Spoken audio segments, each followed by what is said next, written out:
Well, thank you for coming. This is a great initiative, and I think this is a really big opportunity for us. So I'm looking forward to some exciting conversations here. The Colorist Society International, hopefully you've all heard of it. It's been running about 3 years now, and its goal is really exactly this: to promote discussion and to further the art and to gain recognition for colorists, and to move them out of editorial, move them out of onset, and so on. So I won't say any more about that. I'm not going to say too much because we have a large and experienced panel here. So I just want to go through a few terms that we'll probably be using during the discussion to make sure that everybody's on the same page. And our goals today really are twofold. The first is to see if we can actually come to some sort of an agreement on what the best practice for post-production and grading is as far as color managed workflows are. I know that's ambitious, but we got to start with that. And then whether it's one or several practices that we agree on, how do we then make that happen? Because a lot of times from the colorist perspective, the way that we like to work is already difficult because of the material that we get, or the lack of information, or the lack of metadata, etc., etc. So how can we improve the way that it gets to us? So just to go through a few terms. The first one is one of these sort of retrospective terms, so an unmanaged workflow. When I started out grading about 35 years ago now, 35? Yeah. In utero? No, I'm actually retired. No, 35 years ago, there was only one way to grade. You got yourself what we called a God monitor. That was a nice calibrated monitor, and if it looked good on that monitor, it looked good everywhere. Life was very simple. And then every now and then a little trickery came along, and you had to make another version of it. So we would take the first project, and then we would just add some color grading on top of that, and we got our trim version. Of course, nowadays we have to do so many deliverables, and it's not one or two jobs, but it's most of the jobs have multiple deliverables, so we needed a better way of working. And so we moved from the unmanaged workflow to a color managed workflow. And a lot of people use the term color management without being very specific about it. So I want to differentiate between what I like to call output referred color management, which is where the sources are converted to the display format at the beginning of the timeline. So that could be a LUT, that could be a transform, it could be an input transform, but it could also be that the first grade, the first node or the first layer of your grade is making it go from log to something that looks good on our TV on 709. So the thing with that is that the entire workflow is now in the display format, and that limits our options later on. And so several years ago now, ACES started to get used in post-production, and it really led the way for scene-referred color managed workflows, which is where we try to keep all of the media in the source resolution, and I'm not talking so much about pixels here, but color depth and color space, all the way through the process, and then only convert it right at the end, just before the display. And that makes it very easy to do multiple deliverables, and it also gives us the option of showing visual effects, monitoring onset, and editing with the same color throughout the process. So that's really the goal that we want to achieve. There are several ways to do that, and ACES is one of those. So we would put ACES into scene-referred color managed workflows. So I'd like to introduce you now to the panel. And the panel, I know it's a lot of people, but the panel has been carefully selected because they come from different markets, different genres, and diverse backgrounds, and so they all are going to have different ways of implementing the workflow to deliver product. So let's start off right at the end with Hugh, who's come all the way from China to be here with us today. Hello. Yeah, if you can take a microphone. Hi, everybody. I'm Hugh. I'm come from Beijing, and I work in Beijing. So, can you tell us about your the work that you do, the genre that you work in, and how you color manage the material in and out of the grades? I work on set and to the post-production. So on set, I manage the footage and check the quality of the image. So especially we are doing in 3D, native 3D shooting, so there are a lot of work to do on set. And for the color management, we are only monitor the 709 image on set, which we only have 709 TV because we have to wear the glasses, which we don't have too much choices for us to have.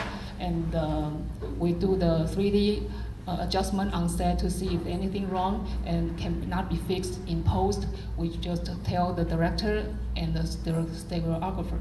And for the 3D design about the depth, we on set to make it consist in the whole scene, to make it the same, and it's very important to the stereo movie. And to the post, we design the workflow depends on the footage we have. And mostly we use the red camera, so it's only one camera, so we are going to the relo film and not the ACS. But the other project we are using ACS is because we have multi-camera, different cameras, so we are choosing to go to the ACS workflow.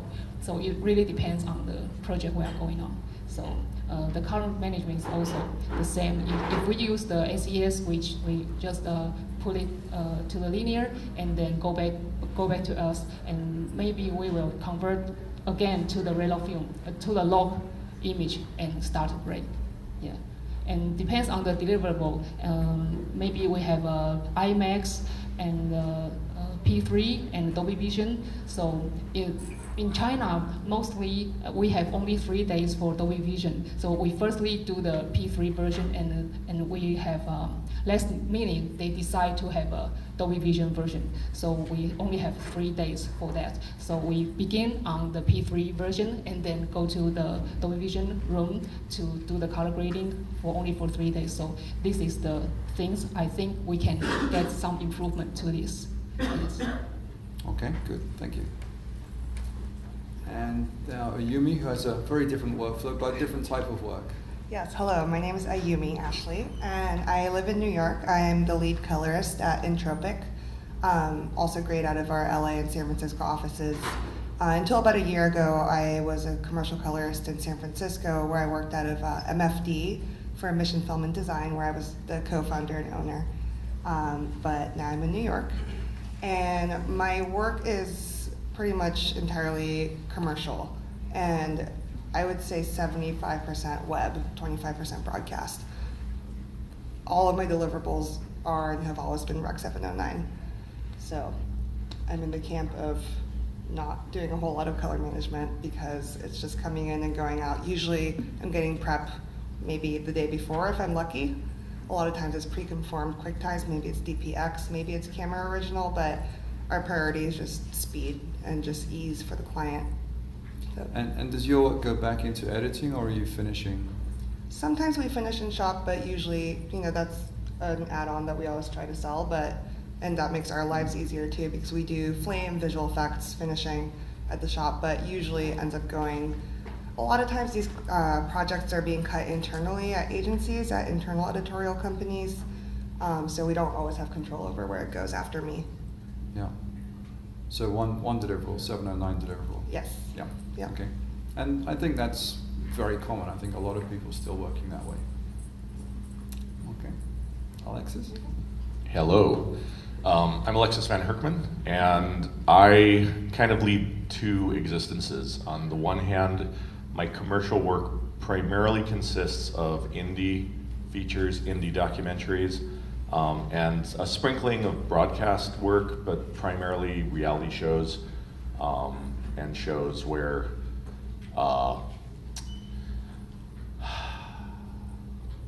quality is variable.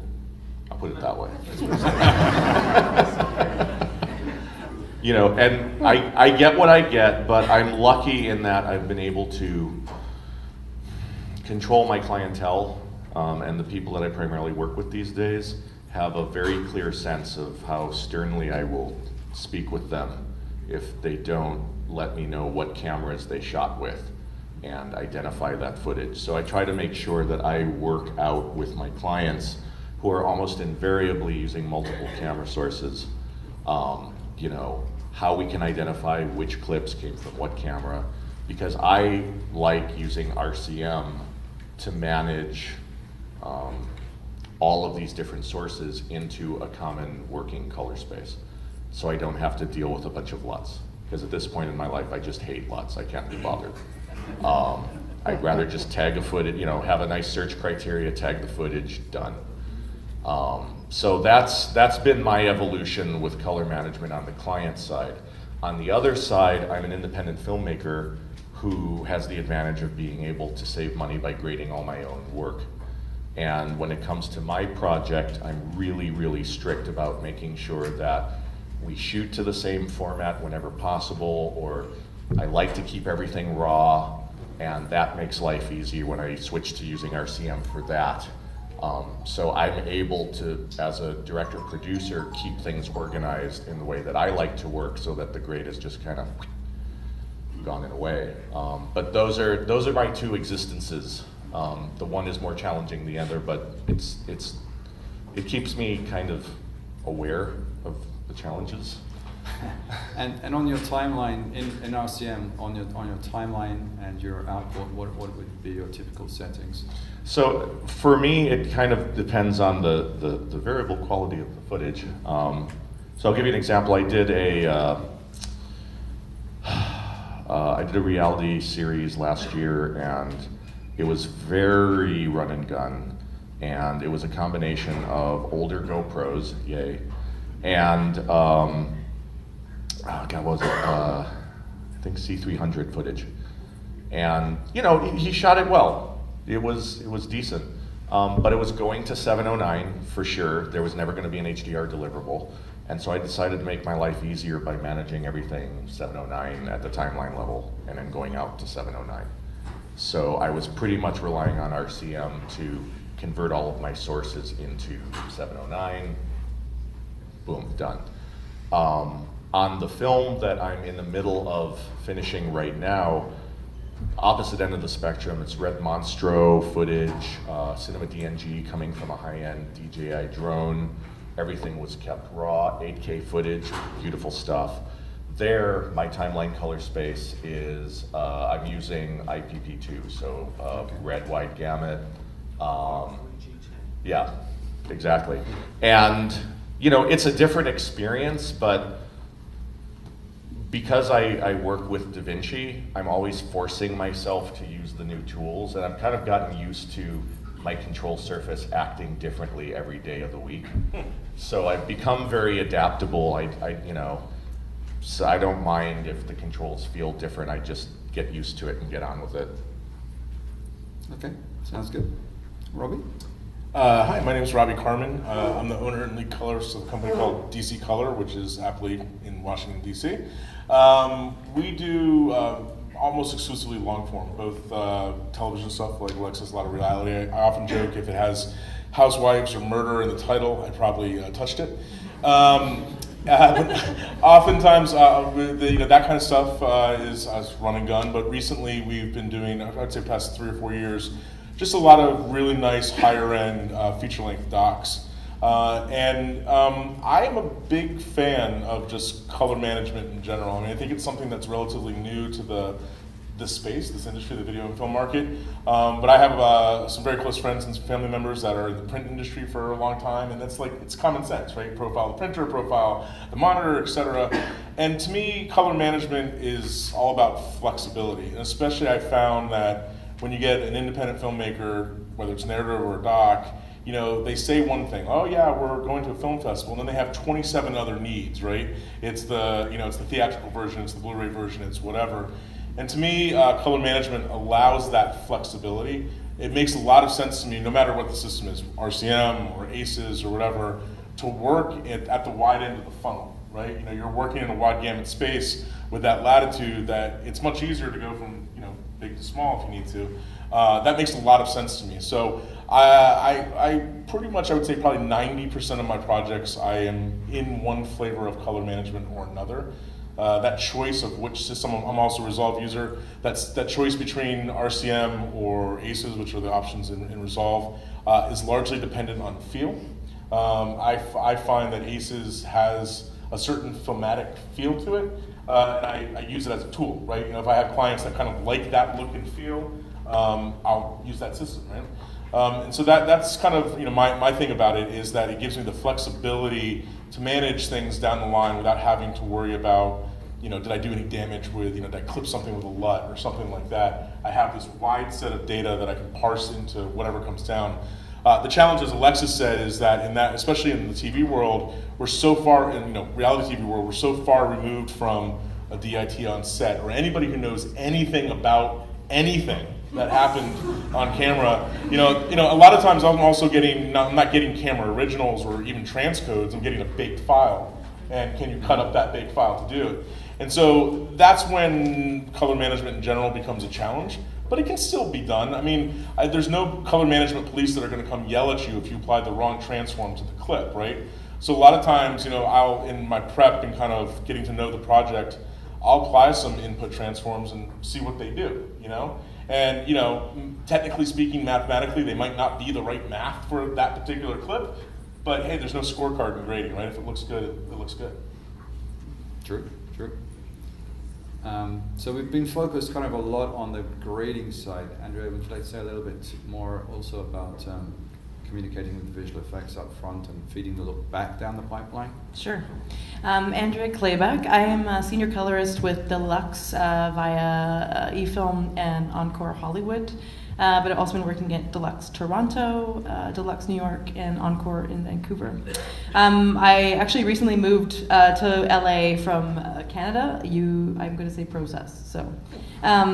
But about 6 months ago. So, but up until that, I was at a couple of independent post-production facilities, and where I did a lot of work with visual effects integration. Okay, sorry, I hear myself. Visual effects integration with big and small films. So a lot of my work is, I would say 90% of my work I do in scene referred, color space. I'm Baselight colorist primarily, but I also use Resolve. Yeah, I mean, ACES is actually a huge part of my work.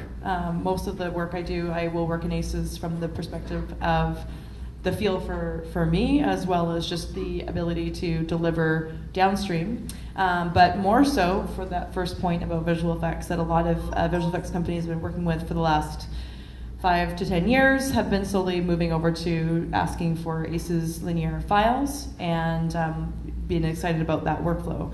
One of the first projects I did that was a feature called Elysium in 2013, which we worked with ACES to develop a workflow that worked with visual effects and through to post and finishing. And so I kind of cut my teeth on that and started to understand how ACES worked, and so I've sort of flowed that through my work, although it's not everything I do, but it's a good percentage of that. And I find that it just allows us to be on the same page to create LUTs or looks that are actually meaningful in terms of what the final look is going to be of a film, and that can be communicated back up through visual effects, sometimes in editorial, and not always, but it should be on set as well. And then when we get to the final, we're actually all looking at the same images, and visual effects aren't being, changed heavily through all the different deliverables that we'd make. Often I'm supervising deliverables like the Rec 709 broadcast version, the HDR version, the IMAX version. So I haven't done a film out in a while, but all of the above. Should happen. Yeah. Okay, good. Thank you. Fernando. Hello. Maybe swap over. Yeah. Okay. Hello, I'm Fernando Medellin, senior colors at Oxido in Mexico City. We work in commercials, in feature films and TV series. we are using the ACEs, and I'm convinced that it's very useful to work with the color management, because you can go through all the workflow clearly and without errors.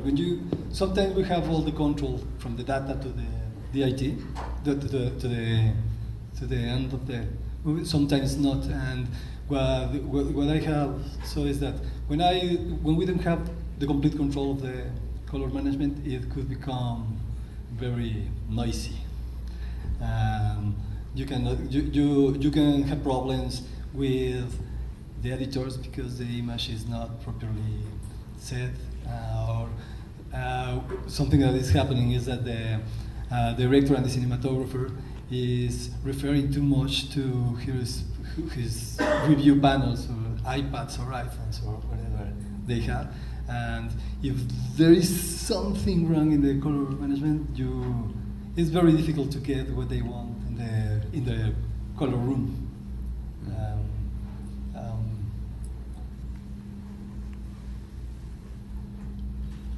So it depends. Sometimes they have a data and a DIT. Sometimes they only have a data that have become a DIT on set. You have to be prepared to whatever it comes. Sometimes it works very well. Sometimes you cannot the way you want. Okay. Okay. Hi, I'm Joshua Pines, a Luddite troublemaker at a fly-by-night company called Technicolor. I'm a last-minute addition to the panel. Kevin called me last week. I figured at about 3:30 on Monday I'd really need a place to sit down. So I said yes. But when he told me what the panel was about, I realized that to sort of explain what I wanted to, I'd either have to do it through interpretive dance, or I really have to apologize. And I apologize to all of you because I'm really bad at PowerPoint. But I made 2 slides because otherwise I'll be just gesticulating to empty boxes in the air. So, and I'm sorry, go please. But now I'm not sitting down anymore. By the way, this is being recorded, so I'll try to keep the invectives to a minimum. Also, people are going around scanning badges because the NSA needs to know more about you. And everyone, a lot of people thought this whole thing opened at 9. It was like the zombie apocalypse, people trying to get in to this, saying LEDs instead of brains. Okay, there's the first thing. My eyesight's going. So it's not really Technicolor workflow. This is sort of a traditional DI workflow from the days we were dealing in film up to digital acquisition. And basically, not going into a lot of the detail that our panelists have already gone into. So stuff comes in, and either OpenEXR files or LockDPX files or stuff from visual effects gets turned into some common log space that does not clip or throw away stuff in the dynamic range of the color space. It's graded, unfortunately, through a lot. This was required back in the old days of DI because they had to go out to film, so we had to actually replicate what the film print response was. But even so, now all the digital cameras have their viewing lots. If you're talking about stuff that the camera's transforming it to Rec 709, they're doing that through a lookup table. So the colorist is looking at things through a lot. And we first do feature work, so they're looking at it on the screen, and then we sort of have a modification of that same lookup table to go out to Rec 709 for the video deliverables, and there's a trim pass. The important thing to see here, which I know you can't see, is, I don't know if that works. So right there's a nice little S-curve. That's the viewing lot. So this viewing lot, we have all the dynamic range of what the camera captured available in the grade, but it's going out through something that's going to roll off the highlight. Here's the interpretive dance part. It's going to roll off the highlight and the shadow, so that extra highlight detail gets rolled off nicely, and the shadow detail gets rolled off nicely, and it's cinematic and very, very nice. So that's okay. Then when things went south and we had to start dealing with this thing called HDR, what we realized it was, since we were already in this workflow, and we weren't dealing with stuff that was already output referred. If you look at the top here, we were able to take that S-curve and do things with the highlight and shadow roll-off, sort of undo them, let some of that extra highlight detail go through to the high dynamic range deliverables, once again with a trim pass.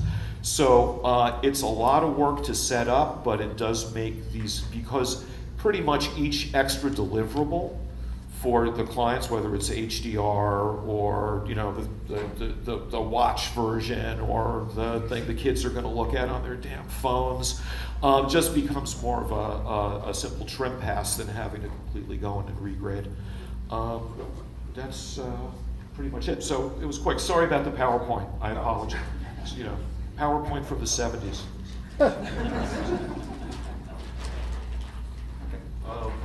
Can I just add one more thing? Because I see people in the background and they're good. So this is sort of a very generic log-based workflow. You could call it scene referred because that log signal does have everything.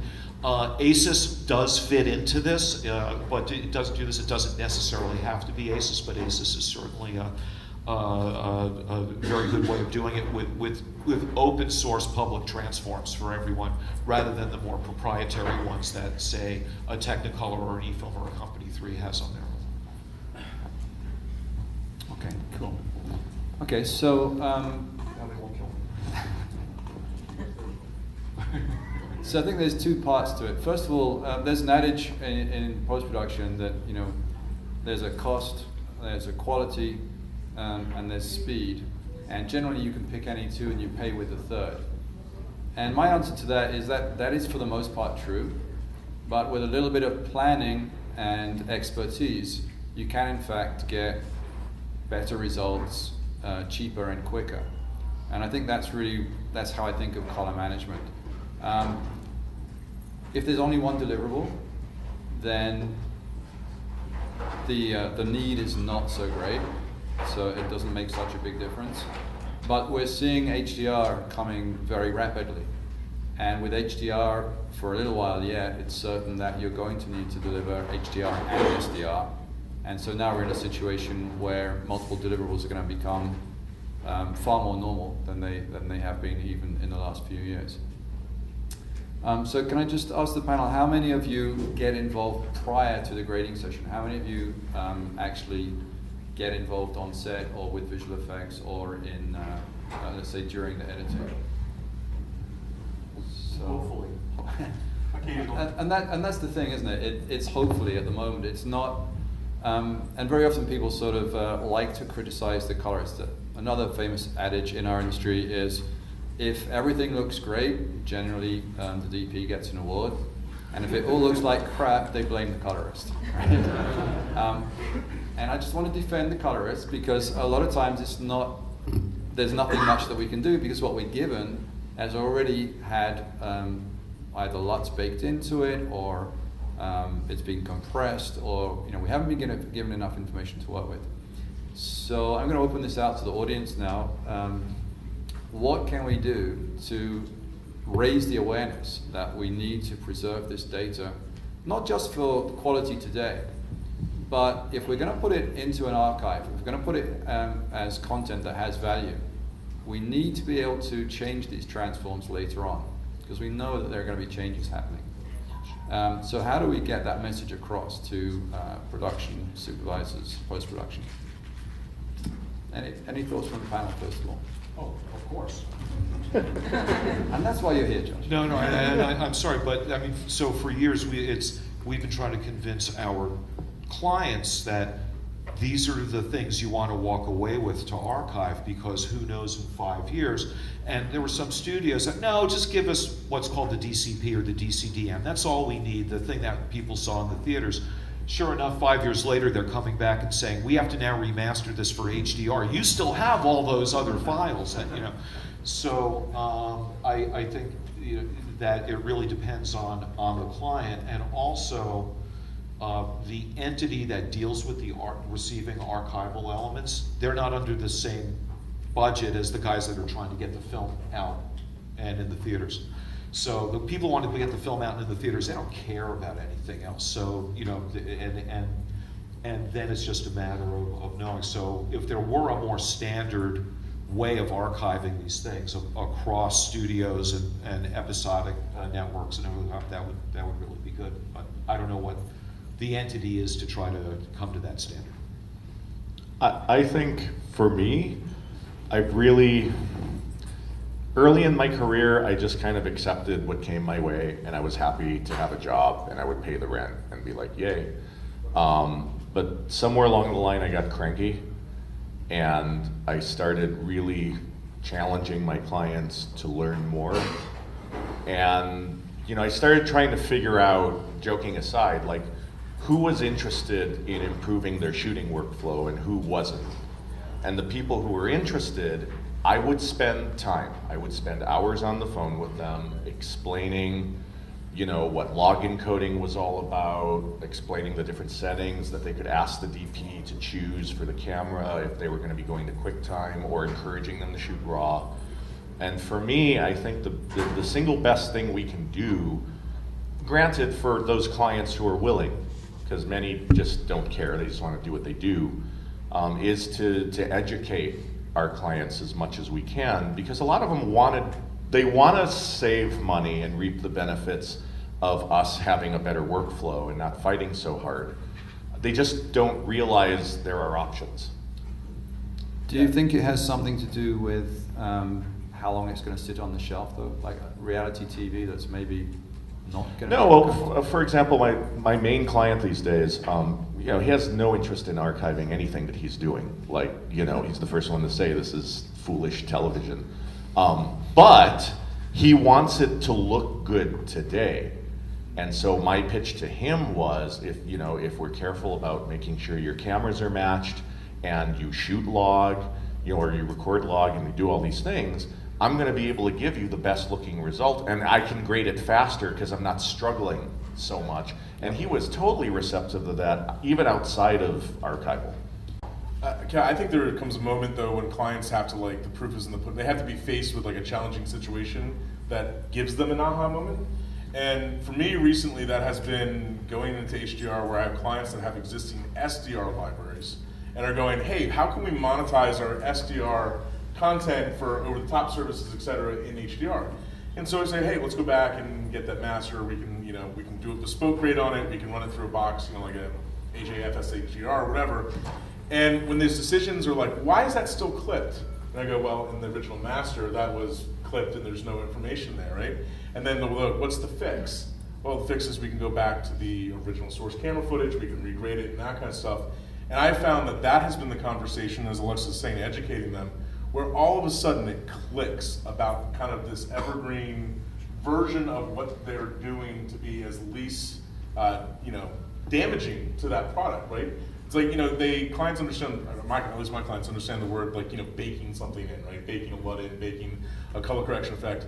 And I found this transition into HDR, they're finally starting to understand that a little bit, about we want the flexibility to not necessarily, bake in the output obviously, but in what we're doing in the color suite, not have things baked in, so later on if they change their mind, a new deliverable comes up, or whenever we're working at 50,000 nits in 10 years, they have that flexibility to do it. I think that's on the floor today, actually. Yeah, I mean, I think I can speak to like a cultural systemic issue that I think I'm dealing with, and I think because I've been a colorist at a small independent shop in 2 different markets, and in San Francisco there aren't very many colorists there, so we could run a really tight ship. We had a lot of rules like cutoffs. If you didn't give us prep by 3 p.m. the day before, it would like double in prep.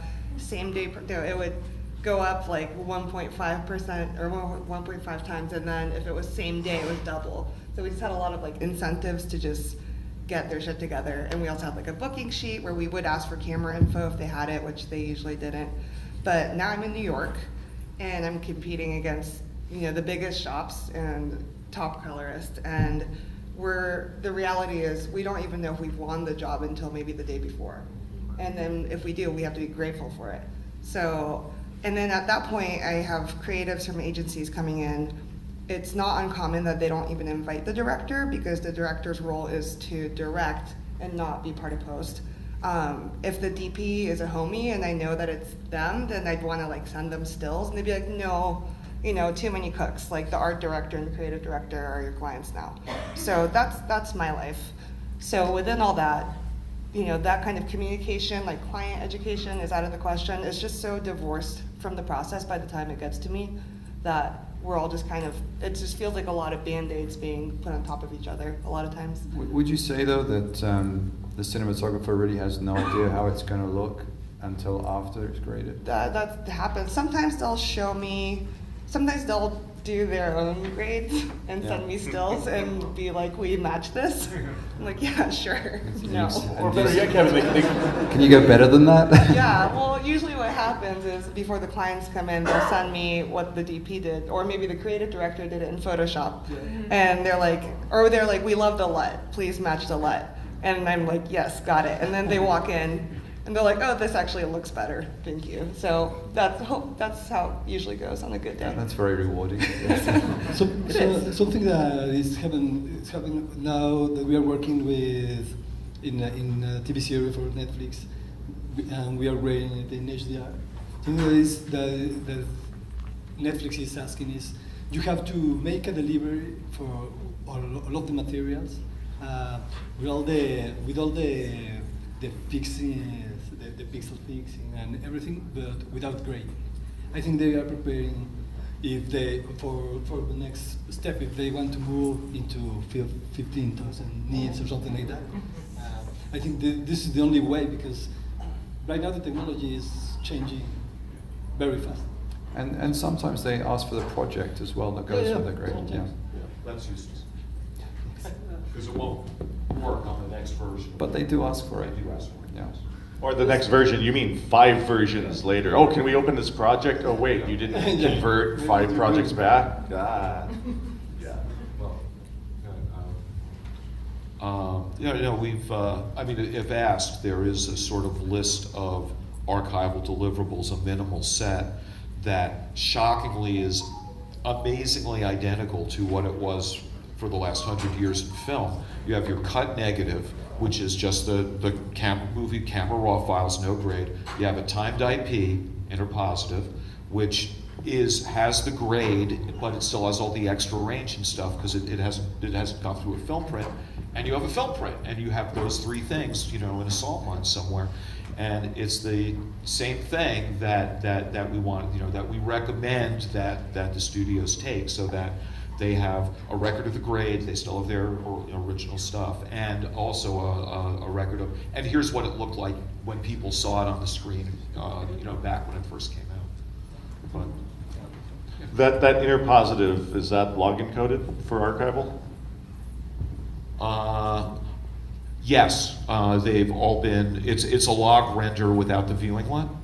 And one newer extra step is for people go, oh, we want it to be OpenEXR, so we do a log-to-lint conversion. But it's the same data, one way or another, and we also give them the viewing LUT so they can get out.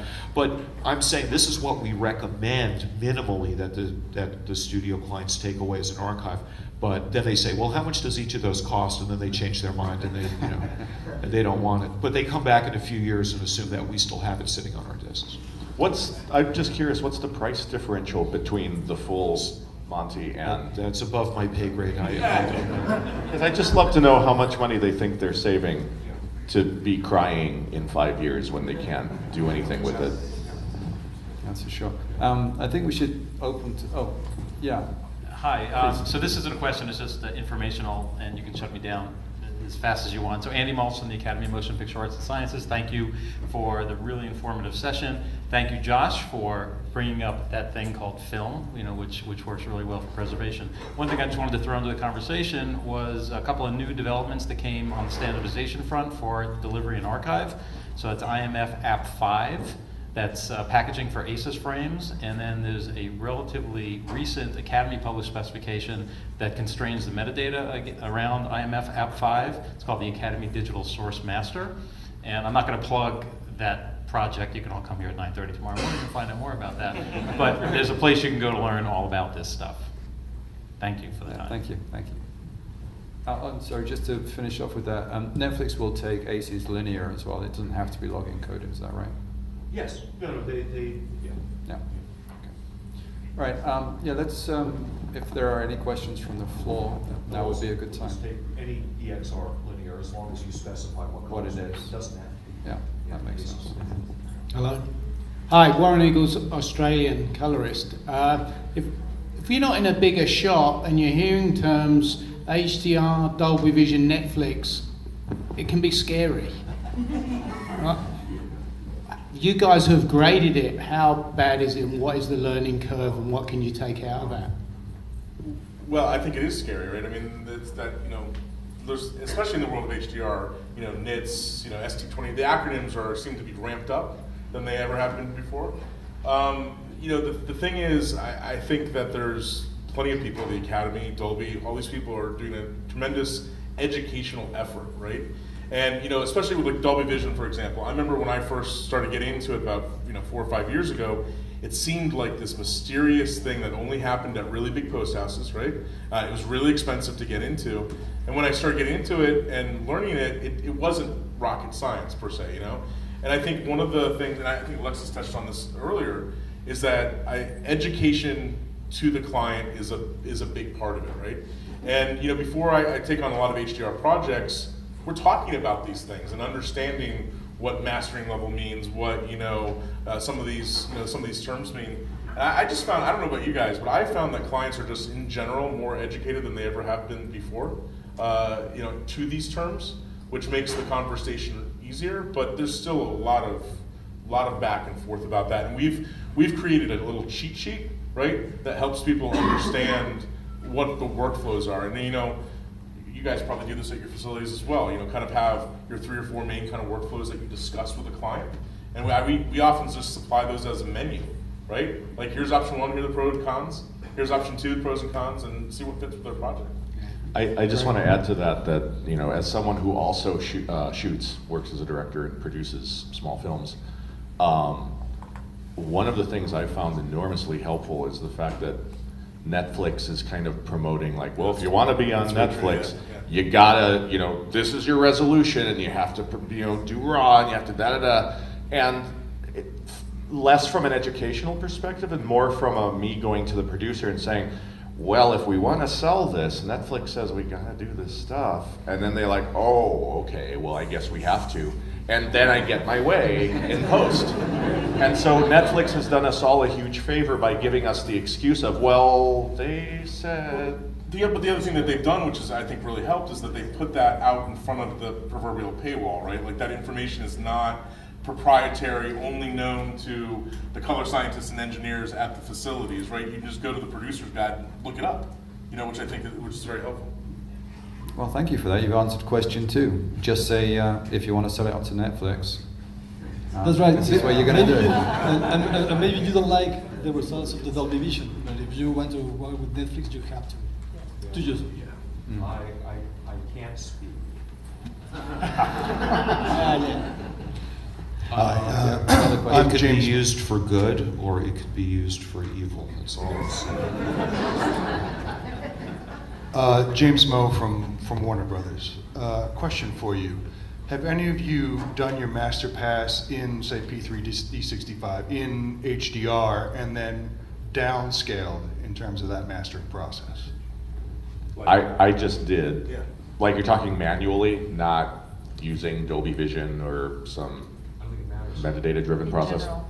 Yeah, well, I mean, I don't know. I guess those processes are there. I don't know. They're kind of pretty beta, I'm assuming. No, I mean, Even that tone mapped workflow, Dolby Vision being one system, HDR10 plus being another. I mean, there's some competing ways of how that happens.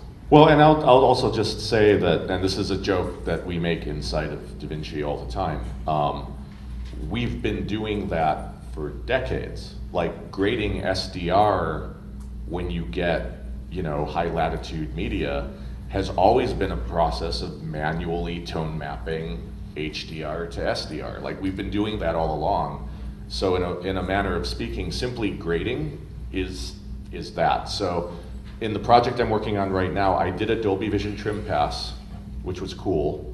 But I wanted to try doing just a manual regrade because I felt like there were some things I wanted a little more control with for the film festival. I mean, And what were the results? Which one was better? In my case, for the film festival circuit, I feel that my manual trim pass is a more appropriate The device. 100 nit trim pass. The 100 nit trim. The 100 nit trim pass. Right, Yeah, right. I mean, so I just want to throw that out there. I feel like Dolby Vision is fantastic for managing multiple nit levels in the HDR range. Going all the way down to SDR, everyone I've talked to has had the same experience I have, where it's, it's a big ask. But I'm not sure. pretty sure that if you do a special pass for SDR, it's going to be better than the automatic pass of the Dolby Vision. But here comes again the budget thing. So I have like a day to grade the SDR version for a TV episode. So I have to use the Dolby trim. To answer your question just quickly, so there's a hero deliverable for every title. If it's a feature film, it's going to be that regular thing people pay money and go into the theaters and eat popcorn and see. And then every other deliverable is going to be somehow derived from that. In the case of some episodics, if it's going to a provider, a streaming service that says, you must provide us with a Dolby Vision thing and that's it, then you're going to do the HDR pass first and do the SDR trim. So so to answer your question is, it's sort of what gets done first is what the master deliverable is.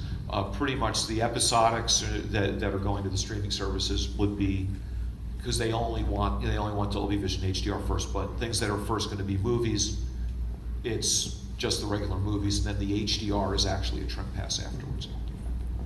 Yeah, I would say that, sorry, just to line up to that, that's been more of my process, just being the feature film colorist. I would grade P3 cinematically, and then we're doing passes at the end.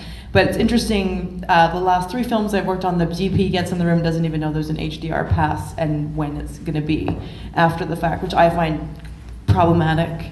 Because the DP is typically not shooting for HDR. At least that final result they're not seeing, and they're not part of that grade necessarily, and they're certainly not shooting for it at this point, a lot anyway. And that, I would say, just my experience too on the episodic side, it's a mix of either still heroing the SDR because that's what the DP and the director shot for, that's what they want, that's what they're shooting, and either making that SDR look the same in HDR, okay, or doing the CMU process where you're basically doing them both at the same time, so like a one grade to rule them all, which again has its own issues as well. I think it is a really interesting concept though to start with HDR and then manually get there. In terms of what you end up with as a result though, I think it is actually creatively different where you start with SDR range and you grade that look, where you start with HDR range and you grade the SDR from that. You're actually going to get 2 different things, I think. I would agree with that 100%. I just got killed by a project where the filmmaker went in with the idea that it was HDR Dolby Vision all the way, 100%. That's what we're doing, right? And I think part of this problem is that the aesthetic language of HDR is still evolving.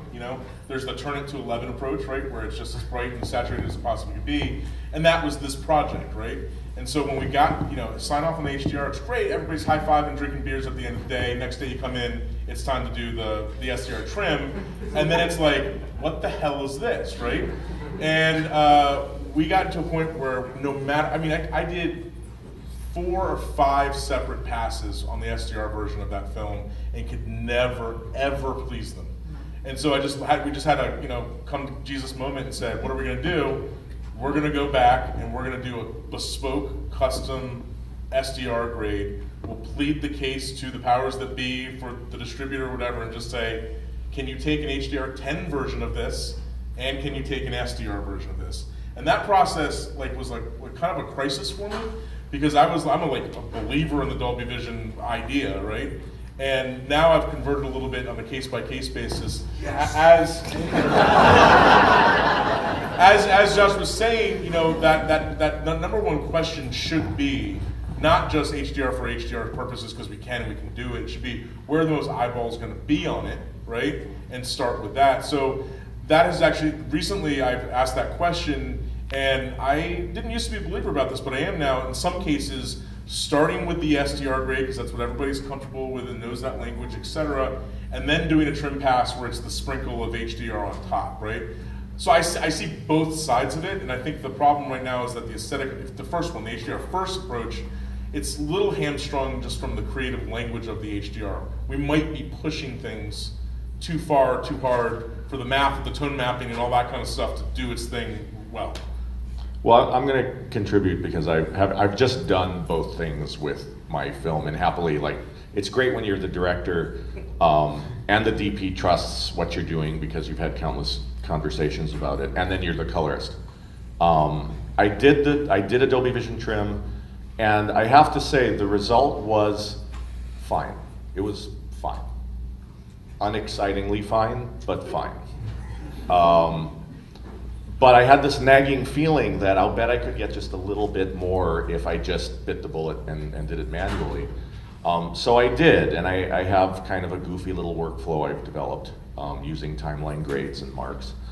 And what I walked away with are the two things that were missing from my Dolby Vision experience were the ability to specifically compress the kind of mid shadows a little bit more, and the ability to control highlight saturation. Those were the two things that were missing in my Dolby Vision trim experience that were the things I was adding manually.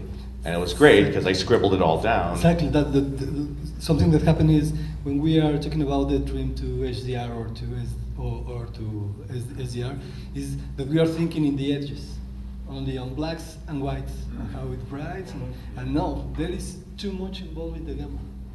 That is what gives you the texture and the separation between things. So you have to work specifically there. I agree. That's it. I'm curious what you guys, the panel, thinks as well. Like one of the issues that I've had with, especially with Dolby Vision workflow, simultaneous HDR, SDR grade, right, is that everybody in the room is biased by that HDR grade, right? That like it looks freaking brilliant, and then no matter what we do, that SDR version it feels like a compromise, right? So I've actually had to be in the case where I'm just turning off the HDR monitor and just looking at the SDR by itself and not even paying attention to it because everybody gets biased by it, and it's just like it's never going to be as good and nice. Yeah. I was going to say that my work really perceptually entirely, so I like to say, okay, this is the cinema version, okay, let's all encapsulate this in our brain, okay, shut it off, we're never going to look at that again. And then go in another room and then say, okay, here's the SDR, okay, let's watch the film. Now what do you, like, how does it feel? I know it sounds really flaky, but ultimately that I feel like, nope, you're not going to be in a situation, like the audience isn't going to see them side by side, hopefully. And in order to make the best result, really, like, why aren't we just, it seems like it's in a bubble, but the reality is that's where how they're going to be viewed. Do you have to convince clients of that? Typically not, because I basically just say, like, how are we going to work on this? Let's just look at it and see how this looks to us right now. I do think it's generally more of a problem going when you start with the high contrast version because, and the richer version, because essentially everybody's used to seeing those colors that we can see, and so like you said, it's very hard to get there. But at least if you kind of, I find if you put a distance in between those days, it's not like we're going to walk from one room to the other even. It's just takes a lot of that, because it's all perceptual. If we can kind of at least get ourselves in that experiential mode again of what they're about, I think that makes the most sense. Something that happened to me in the room we have next 300 and Flanders 55 hours. So I'm grading the X300 and the client is looking at the 55. When I see the 55, that is 600 minutes. It looks better in the 55 because of the luminance. So you have you have more detail in the highlights, in the upper highlights, and in something. Sometimes I shut down the X300 and start working I had an epiphany when I was trying to kind of figure out what I was doing differently in the HDR to SDR, SDR to HDR thing, and I really, it kind of dawned on me how to communicate it. When I grade HDR, I expand contrast by boosting the highlights. When I grade SDR, I expand contrast by compressing the shadows. And I really saw myself doing each of those things when I went through the separate passes, and I was finally, like, I could see what I was doing, and I'm like, yeah, these are totally separate approaches, not incompatible with the base file, but it's now something that I keep in mind.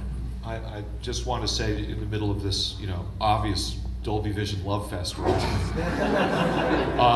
they have been very, very responsive. They released their initial version.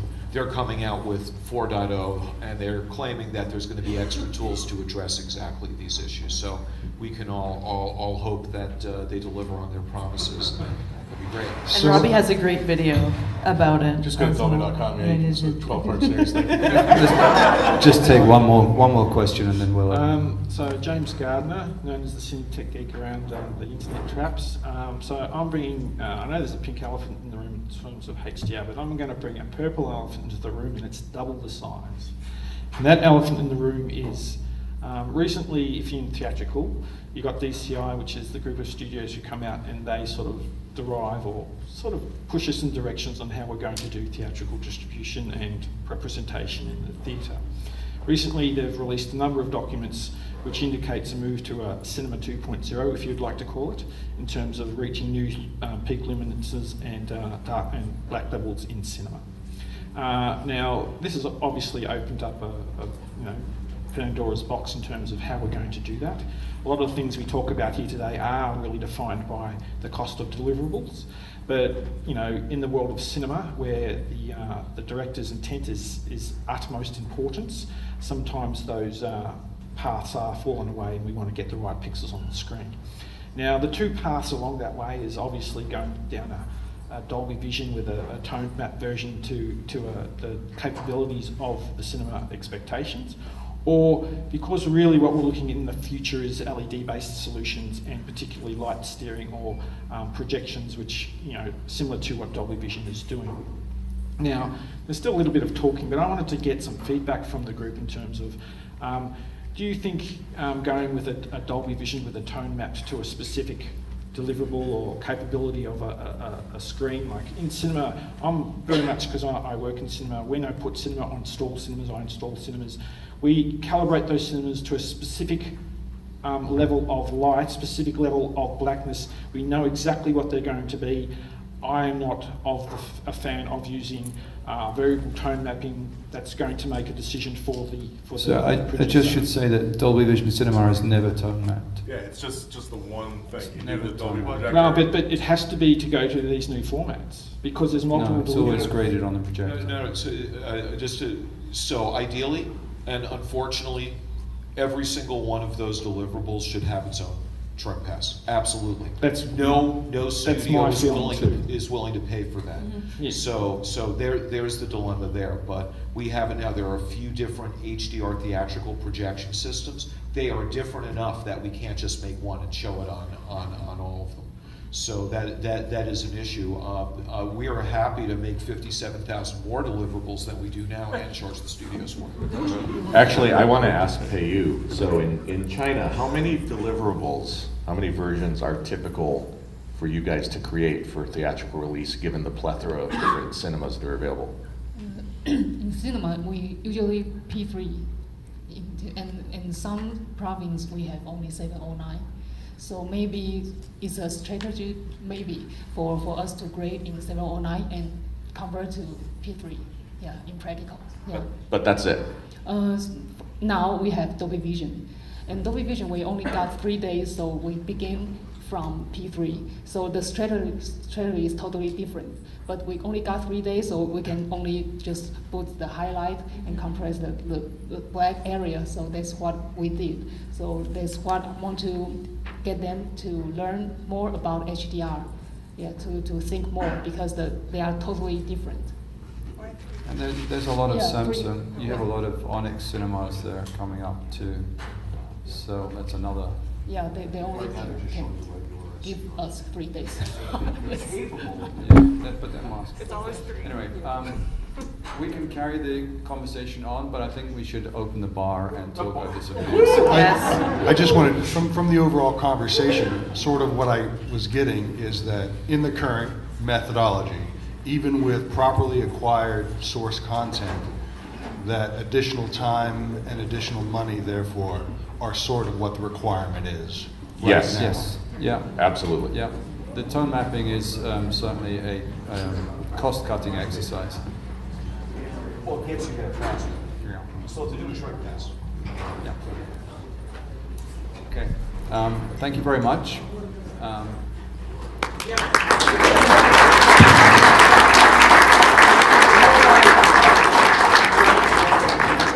And thank you, panel. Feel free to make your way to the bar.